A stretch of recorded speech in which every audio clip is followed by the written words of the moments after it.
at Babu Yuvraj Singh Ayurvedic Medical College, Lucknow. Today I am going to deliver my presentation on the topic current status and regions of practices of रस औषधीज in India.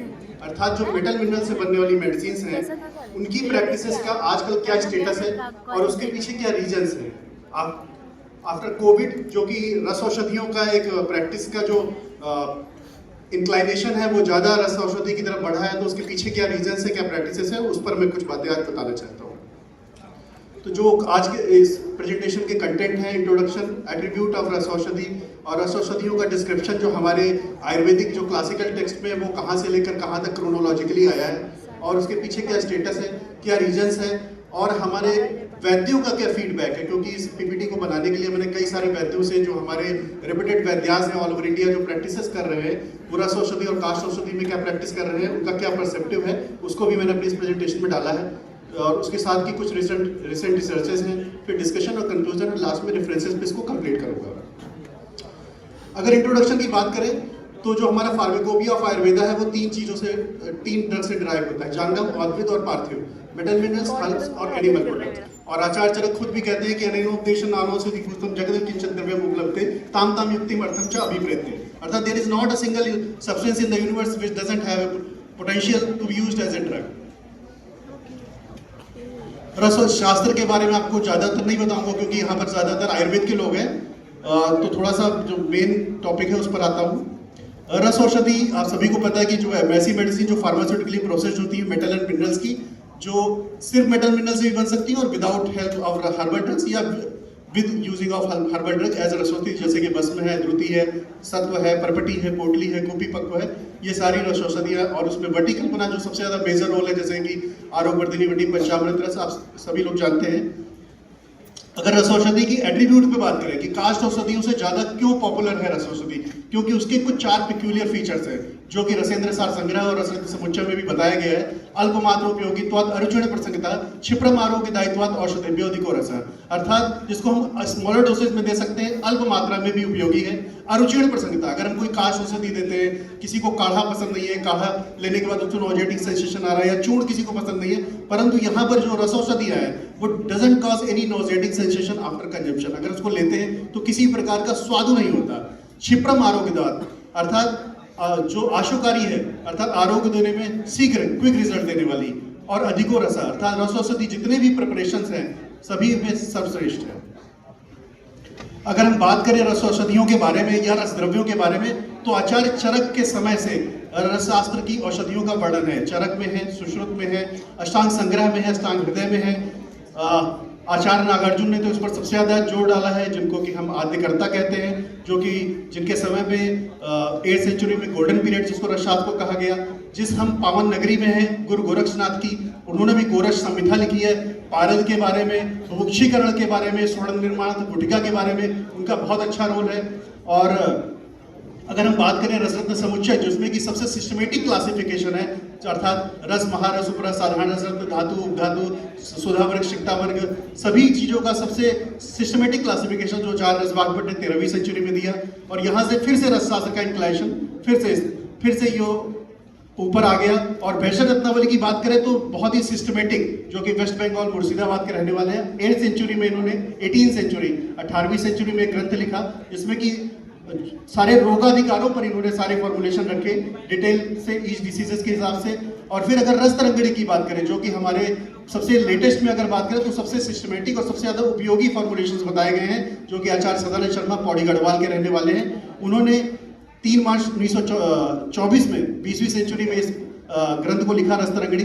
उसके बाद अगर हम बात करें तो सिद्ध योग संग्रह में आचार्य यादव जी द्वारा लिखा हुआ ग्रंथ है. अब मैं बात करता हूं कि status and reasons of practices of rasa aushadhi in India. Why repeated vaidyas from every part of India now inclined to give rasa औषधियां in general to the patient with serious and chronic diseases and even in simple diseases. क्यों? क्योंकि रस औषधियां जो है, मैंने शुरू में भी बोला कि स्मॉल डोज में दे सकते हैं और अल्प मात्रा में महावेग. स्मॉल डोज में देना है और ज़्यादा जल्दी वो क्विक रिजल्ट देता है.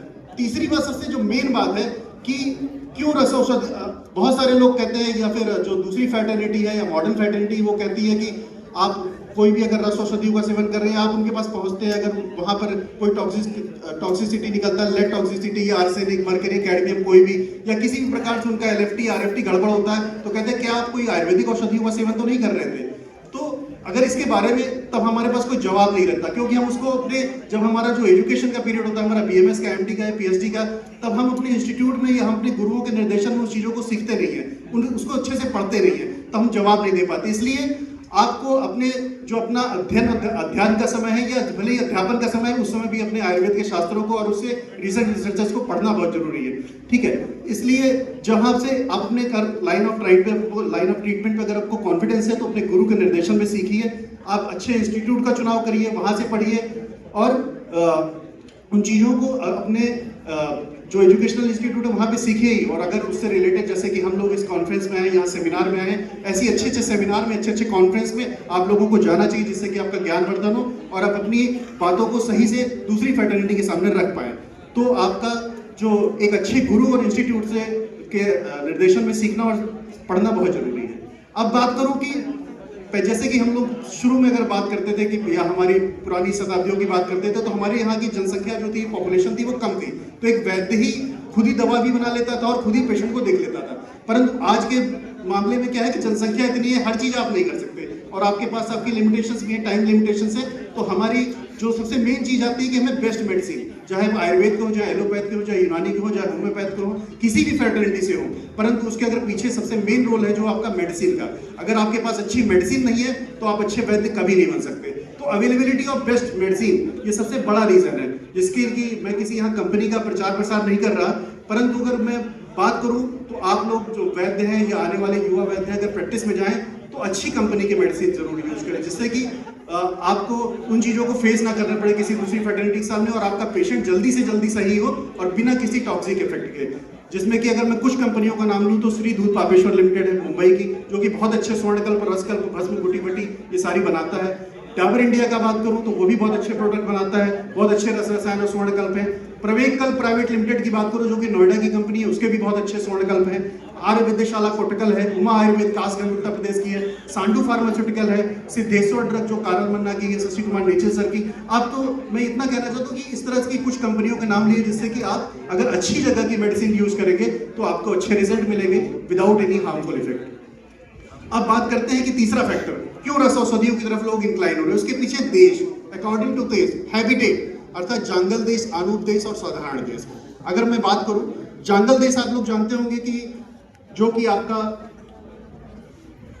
लो वाटर रिसोर्सेज अर्थात माउंटेन एरिया, जैसे कि Jaisalmer, Bikaner, Barmer district, Bundelkhand region, eastern part of Jammu Kashmir, ऐसे जो मेरी पीपीटी यहाँ पर भी शो नहीं हो पा रही, बट इस पीपीटी अगर आपको शो होती तो उसमें दिखता कि मैंने इस पीपीटी को बनाने के लिए जितने भी अपने पूरे भारत का एक मानचित्र बनाया है और उसमें अलग अलग कलर से उसको डिनोट किया है कि कौन से जंगल देश है, कौन से आनूप देश है, कौन से साधारण देश है। अगर उसमें बात करता हूँ कि इफेक्ट ऑफ देश की क्या जरूरत है, क्योंकि साधारण देश और जंगल देश, जैसे कि हम लोग साधारण देश में रहते हैं, अर्थात जहाँ पर एक रिच रिसोर्सेज है, अर्थात मॉडरेट रिसोर्सेज है, प्लेन लैंड है, सारी चीजें हैं, सारी तरह की क्लाइमेटिक सिचुएशन है, हम हर 6 प्रकार के सीजन्स को झेलते हैं, शिशिर, बसंत, ग्रीष्म, वर्षा, शरद, हेमंत, सारी 6 ऋतुओं को हम देखते हैं। तो इन इंडिया अगर हम डिफरेंट काइंड ऑफ देश हैं, तो हम जैसे साधारण देश में रहते हैं, तो हम लोगों की जो प्रकृति है वो काठिन्य है और सुकुमार प्रकृति दोनों है, ठीक है। तो यहाँ पर क्या है कि टेम्परेचर हमेशा हॉट रहता है, ठीक है। जैसे कि हम लोग अभी बहुत सारे लोग बाहर जा रहे थे, परंतु इस साधारण देश की वजह से, क्योंकि बाहर गर्मी बहुत है, वापस फिर इस एसी हॉल में आ गए, ठीक है। तो साधारण देश के हम लोग हैं, तो यहाँ टेम्परेचर हॉट है,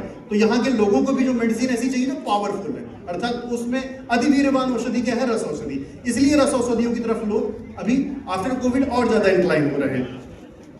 अगर आनूप देश की बात करें, जहां पर रिच वाटर रिसोर्सेज है, तो वहां पर सुकुमार प्रकृति रहेगी, और जो दोष दूषित समूर्छणा है, अर्थात जो हमारे दोष है वात पित्त कफ, अगर वो विशिएट होते हैं और वो धातुओं को दूषित करके अगर दूषित समूर्छणा होती है, तो उसका उतना स्ट्रॉन्ग एसोसिएशन नहीं होता, तो उस व्याधि को ठीक करने में जो हमारी कास्ट औषधियां हैं वो भी वहां पर अच्छे से काम कर जाती हैं। मैं उनको ये नहीं कह रहा कि वो बहुत ही अल्प वीर्य वाली हैं, परंतु एज कम्पेयर टू रस औषधियां थोड़ा सा अल्प वीर्यवान है, पर अति वीर्यवान हमारी रस औषधियां हैं, इसलिए वो हमारे साधारण देश के लिए बहुत अच्छी औषधियां हैं, ठीक है। अगर अकॉर्डिंग टू क्लाइमेटिक कंडीशन की बात करें, तो हमारी जो 6 सीजन है फुल स्विंग, अर्थात हम सारे मौसम को, गर्मी है तो एक्सट्रीम गर्मी भी झेल रहे हैं, ठंडी भी झेल रहे हैं, बारिश को झेल रहे हैं, सारे मौसम की वजह से एक स्ट्रॉन्ग एसोसिएशन बनता है दोष दूसरे समूर्छणा के, जिससे कि हमको स्ट्रॉन्ग मेडिसिन की जरूरत है। अब बात करते हैं कि ये सारी चीजें थी कि आपका जो हैबिटेट है या आपका मेडिसिन के जो सोर्सेज हैं उनका होना जरूरी है। अब बात करते हैं एक्सपोजर।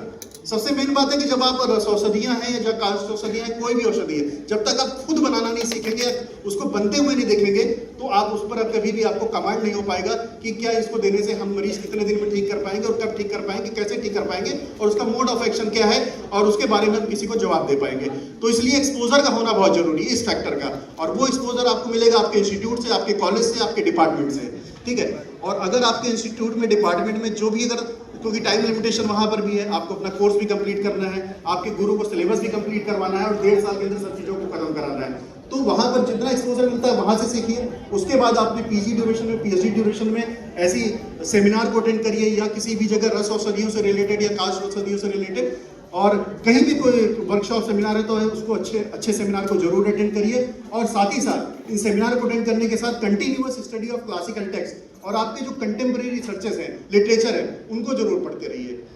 जैसे कि मैं अपने पीजी पीएचडी ड्यूरेशन के दौरान चाहता तो जो हम मुझको स्टाइपेंड मिल रहा था उसको मैं अपने पास रख भी सकता था, परंतु उसको बस मैं 2 मिनट, तो उसके बाद कर क्या था कि मैंने जो भी मुझे चीज़ें मिल रही थी, या मैं आपसे कहना चाहता हूँ कि अगर आप कहीं भी पीजी या पीएचडी इंस्टीट्यूट में कहीं भी पढ़िए तो साथ साथ ऐसे सेमिनार को अटेंड करिए। कोई